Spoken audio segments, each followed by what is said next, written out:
जी महाराज की जय। उपछठ का व्रत और पूजा करते समय उपछठ की कहानी सुनने का बहुत ही महत्व है। इससे व्रत का पूरा फल मिलता है। तो आज हम इस वीडियो में उपछठ के व्रत की कहानी जानेंगे।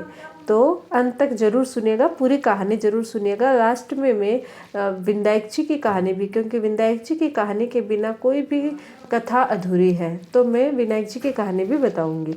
सबसे पहले उपछठ की कहानी। किसी गांव में एक साहूकार और उसकी पत्नी रहते थे।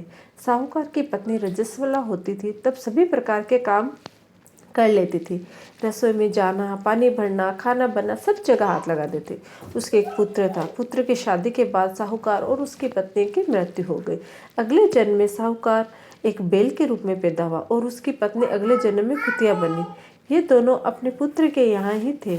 बैल से खेतों में हल जुताया जाता था और कुतिया घर की रखवाली करती थी। श्राद्ध के दिन पुत्र ने बहुत से पकवान बनाए, खीर भी बन रही थी। अचानक कहीं से एक चील उड़ती हुई आई। चील के मुंह में एक मरा हुआ सांप था। वो सांप चील के मुंह से छूटकर खीर में गिर गया। कुतिया ने यह देख लिया। उसने सोचा इस खीर को खाने से कई लोग मर सकते हैं। उसने खीर में मुंह अड़ा दिया ताकि उस खीर को लोग ना खाएं।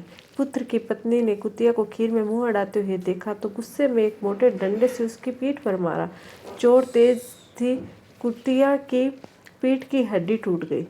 उससे बहुत दर्द हो रहा था। रात को वह बैल से बात कर रही थी।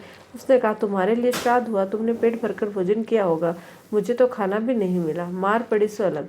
बैल ने कहा, मुझे भी भोजन नहीं मिला, दिन भर खेत पर ही काम करता रहा। ये सब बातें बहू ने सुन ली। उसने अपने पति को बताया। उसने एक पंडित को बुलाकर इस घटना का जिक्र किया। पंडित ने अपनी ज्योतिष विद्या से पता करके बताया कि कुतिया उसकी माँ और बैल उसके पिता है। उनको ऐसी योनि मिलने का कारण माँ द्वारा रजस्वला होने पर भी सब जगह हाथ लगाना, खाना बनाना, पानी भरना था। उसे बड़ा दुख हुआ और माता पिता के उद्धार का उपाय पूछा। पंडित ने बताया, यदि उसकी कुंवारी कन्या भाद्रपद कृष्ण पक्ष की षष्ठी यानी उपछठ का व्रत करे, शाम को नहाकर पूजा करे, उसके बाद बैठे नहीं, चाँद निकलने पर अर्घ दे, तो अर्घ देने पर जो पानी गिरे वह बैल और कुतिया को छुए तो उनका मोक्ष हो जाएगा। जैसा पंडित ने बताया, कन्या ने उपछठ का व्रत किया, पूजा की, चाँद निकलने पर चाँद को अर्घ देने का अर्घ दिया। अर्घ का पानी जमीन पर गिरकर बहते हुए बैल और कुतिया पर गिरे। ऐसी व्यवस्था की, पानी उन पर गिरने से दोनों को मोक्ष प्राप्त हुआ। उन्हें इस योनि से छुटकारा मिल गया। हे उपछठ माता, जैसे इनका कार्य किया वैसे सभी का उद्धार करना। कहानी सुनने वालों को, कहानी हुंकारा देने वाले को बोलिए उपछठ माता की जय। अब जानते हैं विंध्याचल की कहानी यानी कि गणेश जी की कहानी। एक बार गणेश जी एक लड़के का वेश धरकर नगर में घूमने निकले। उन्होंने अपने साथ में चुटकी भर चावल और चुल्लू भर दूध ले लिया। नगर में घूमते हुए जो मिलता उसे खीर बनाने का आग्रह कर रहे थे। बोलते, माई खीर बना दे। लोग सुनकर हंसते। बहुत समय तक घूमते रहे मगर कोई भी खीर बनाने को तैयार नहीं हुआ। किसी ने भी समझाया कि इतने से सामान से खीर नहीं बन सकती, पर गणेश जी को तो खीर बनवानी ही थी। अंत में गरीब बूढ़ी अम्मा ने उन्हें कहा, बेटा चल मेरे साथ में, मैं तुझे खीर बनाकर खिलाऊंगी। गणेश जी उसके साथ चले गए। बूढ़ी अम्मा ने उनसे चावल और दूध लेकर एक बर्तन में उबालने चढ़ा दिया। दूध में ऐसा ऊपर आया कि बर्तन छोटा पड़ने लगा। बूढ़ी अम्मा को बहुत आश्चर्य हुआ, कुछ समझ नहीं आया। अम्मा ने घर का सबसे बड़ा बर्तन रखा, वो भी पूरा भर गया और खीर बढ़ती जा रही थी। उसकी खुशबू भी चारों तरफ फैल रही थी। खीर की मीठी मीठी खुशबू के कारण अम्मा की बहू के मुंह में पानी आ गया।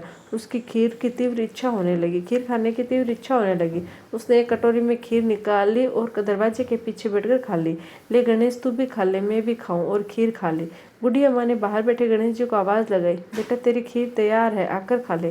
गणेश जी बोले, अम्मा तेरी बहू ने भोग लगा दिया, मेरा पेट तो भर गया, खीर तू गाँव वालों को खिला दे। बूढ़ी अम्मा ने गांव वालों को निमंत्रण देने गई। सब हंस रहे थे। अम्मा के पास तो खुद के खाने के लिए तो कुछ है नहीं, पता नहीं गाँव को कैसे खिलाएगी, पर फिर भी सब आए। बूढ़ी अम्मा ने सबको पेट भर खीर खिलाई। ऐसी स्वादिष्ट खीर उन्होंने आज तक नहीं खाई थी। सभी ने तृप्त होकर खीर खाई, लेकिन फिर भी खीर खत्म नहीं हुई। भंडारा भरा ही रह गया। हे गणेश जी महाराज, जैसे खीर का भोगना भर रहा है, वैसे ही हमारे घर का भंडारा भी सदा भरे रखना। बोलिए गणेश जी महाराज की जय। अगर आप लोगों को मेरा ये वीडियो अच्छा लगे तो प्लीज़ चैनल को लाइक कीजिए, शेयर कीजिए, सब्सक्राइब कीजिएगा। धन्यवाद।